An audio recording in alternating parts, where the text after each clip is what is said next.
নাম আমি পাম তেতিয়া আমি ইনস্পেকশন কৰিব পাৰিম, কোনোতো অসুবিধা নাই।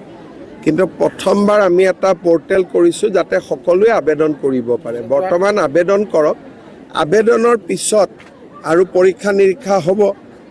তেতিয়া যদি কোনোবাই ভুলতেও ডাইচ কোড কেনচেল কৰিছে, চৰকাৰে বিবেচনা কৰিব। স্যাৰ 2011 চনৰ যিটো ড্ৰপ আউট টিচাৰ আছিলে কাৰ্বিলঙত 29 জন আছে আৰু অসমতো আৰু আছে। এপ্লাই কৰিলে হ'ল এতিয়া। স্যাৰ গুৰু দক্ষিণাটো কিমান হ'ব? গুৰু দক্ষিণাৰ এমাউণ্টটো ঠিক কৰা নাই, নাম্বাৰটো ঠিক কৰি ল'ব লাগিব। যদি ধৰক 2000 হ'ল, টকাটো বেছি হ'ব। বোলে 10,000 হ'ল, তেতিয়া টকাটো কম হ'ব। সেইকাৰণে আগতে নামবিলাক আমি লৈ ল'ম।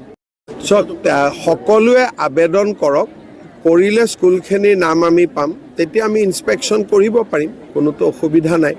কিন্তু প্ৰথমবাৰ আমি এটা পোৰ্টেল কৰিছোঁ যাতে সকলোৱে আবেদন কৰিব পাৰে। বৰ্তমান আবেদন কৰক, আবেদনৰ পিছত আৰু পৰীক্ষা নিৰীক্ষা হ'ব।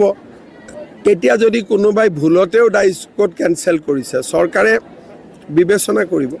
স্যাৰ 2011 চনৰ যিটো ড্ৰপ আউট টিচাৰ আছিলে কাৰ্বিলঙত 29 জন আছে আৰু অসমতো আৰু আছে। এপ্লাই কৰিলে হ'ল এতিয়া। স্যাৰ গুৰু দক্ষিণাটো কিমান হ'ব? গুৰু দক্ষিণাৰ এমাউণ্টটো ঠিক কৰা নাই, নাম্বাৰটো ঠিক কৰি ল'ব লাগিব। যদি ধৰক 2000 হ'ল, টকাটো বেছি হ'ব।